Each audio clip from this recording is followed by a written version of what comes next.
Bienvenue à tous dans cette nouvelle vidéo. On se retrouve pour la quatrième et dernière analyse de jeudi 12 mai 2022 sur les Pokémon de la troisième génération. Et aujourd'hui, on va faire un Pokémon qui est quand même mauvais, mais qui est un Pokémon que j'apprécie. C'est un de mes Pokémon préférés, hein, un de ceux que j'ai même préféré avec son type, hein, le type acier, puisque évidemment le type acier est mon type préféré. Et c'est un Pokémon que j'ai toujours trouvé très stylé. Et il a fait partie des premiers Pokémon que j'ai joué dans le jeu, en tout cas à l'arrivée de la troisième génération, donc je ne peux évidemment pas l'oublier, même si évidemment, par mesure d'objectivité, il faut admettre que c'est un Pokémon mauvais. Mais on va parler de ça. Alors on commence tout de suite, alors il faut noter juste que c'est l'évolution de Galégon et Galekid, évidemment.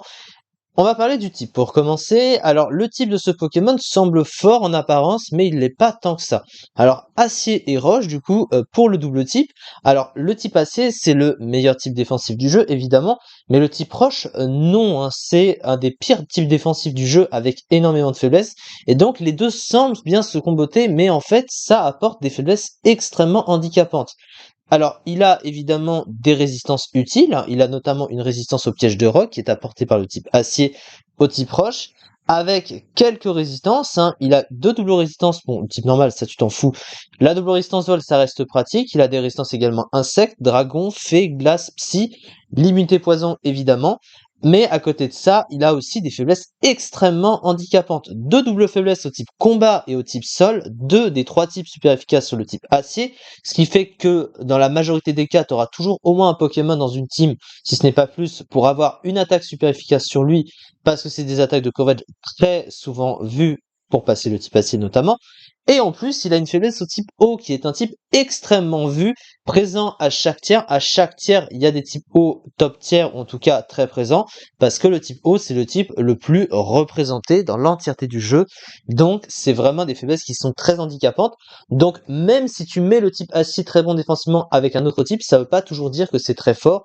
Et offensivement, même si acier roche c'est fort, parce qu'il suffit simplement de mettre une attaque sol à côté et tu touches tous les Pokémon du jeu au moins sur le neutre.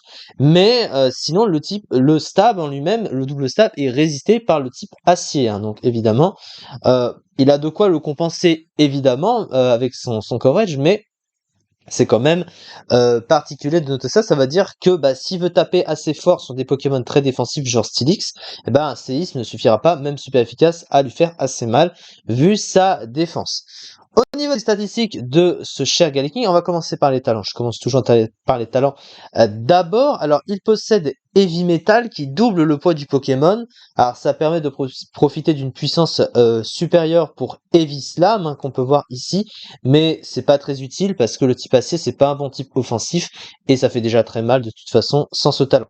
Parce que les deux autres talents sont plus pratiques pour lui. Alors tête de roc, ça permet de l'immuniser aux dégâts de recul des attaques qui d'habitude ont un recul, et étant donné qu'il a accès à une attaque très puissante assez rare, l'attaque de Charcos Fracasse-Tête, alors du coup qui est apparu avant Charcos, parce que normalement c'est une attaque qui vous met la moitié du recul en point de vie, et c'est assez pénalisant, surtout qu'en plus elle peut rater, donc c'est terrible si tu la rates. Mais 150 de puissance avec le stab, ça fait une puissance de fou. 25, 50, 75, ça fait 225 de puissance pour une attaque avec le stab, ça fait extrêmement mal, surtout qu'il profite d'une attaque relativement correcte, comme on le verra juste après. Il possède également l'accès à fermeté. Fermeté, c'est plutôt pratique puisque en gros, ça lui permet de tanker à un point de vie s'il est sur le point de se faire one shot d'une attaque, donc au moins de se placer avec une attaque.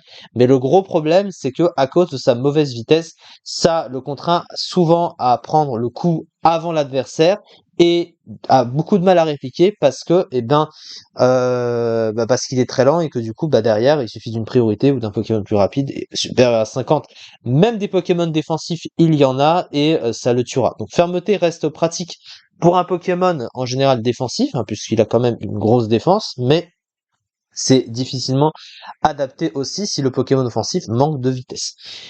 Du coup, au niveau des statistiques, il a une attaque de 110. Alors, c'est correct, mais c'est moins fort que d'autres Pokémon, évidemment, d'autres types acier ou d'autres Pokémon offensifs à côté. Par exemple, c'est moins fort que Rhinastock, c'est moins fort que Minotaur, en type acier, si on compare. Donc voilà, donc il est distancé à ce niveau-là. Ensuite, il a une énorme défense de 180, donc ça reste un Pokémon difficilement tuable sur le physique, même si quand même il a des faiblesses extrêmement gênantes qu'on a vues. Avec 70 en PV, donc ça reste pas incroyable aussi, mais voilà, ça reste une grosse défense. Son bulk spécial est par contre très mauvais, à l'instar de beaucoup de Pokémon de type roche qui sont très orientés physique et rarement sur le spécial, tout en ayant une vitesse du coup de merde, hein, avec seulement 50 de vitesse et 60 en défense spéciale, c'est évidemment mauvais, donc un très bon Pokémon sur le spécial peut largement le gérer, surtout avec une vitesse aussi mauvaise. Son move pool, on va venir dessus, donc il a un move pool offensif qui est quand même bien rempli, hein, il possède pas mal de choses, hein, donc il est plutôt content. Donc on a vu Head Smash cumulé à tête de roc, il a Séisme, il a Dracogriffe, il a point de feu, point de glace, point éclair, donc il a les points élémentaires, il a surpuissance, donc il a un coverage combat, il a lame de roc, il a les pièges de roc aussi d'ailleurs. Donc à ce niveau-là, il est plutôt content. Il a aussi accès à Polyroche, hein, qui lui permet éventuellement d'un peu se booster en vitesse. Même si à côté, bon, il a pas de bon, peut-être qu'un move de soin aurait peut-être pu le rattraper un petit peu, parce qu'il a que repos, et comme il est souvent obligé de prendre le coup avant l'adversaire, voilà, encore une fois, c'est le problème, et c'est souvent le problème des Pokémon de type roche, et que leur durabilité sur le terrain, du coup, est mauvaise. Après, son pool de soutien est pas incroyable, hein, il a quand même des classiques, hein, il a Provoque, Cage Éclair, Toxique, mais ça s'arrête là. Son pool offensif reste bon. Il a des options sur le spécial aussi. Il a Surf. Alors Surf pour un Pokémon roche, on sait pas trop pourquoi, hein. Surtout que tu vois difficilement un Pokémon peser aussi lourd. Alors, je sais pas combien il pèse ce truc. Je crois qu'il doit peser entre 300 et 500 kilos. Comment tu veux qu'il utilise Surf, hein? Ça c'est la logique de Pokémon. Il a accès quand même à des attaques spéciales du coup à volo, hein. Il a Déflagration, Expo Force, Luminocanon, Telluriforce. Il a même Laser Glace, Tonnerre.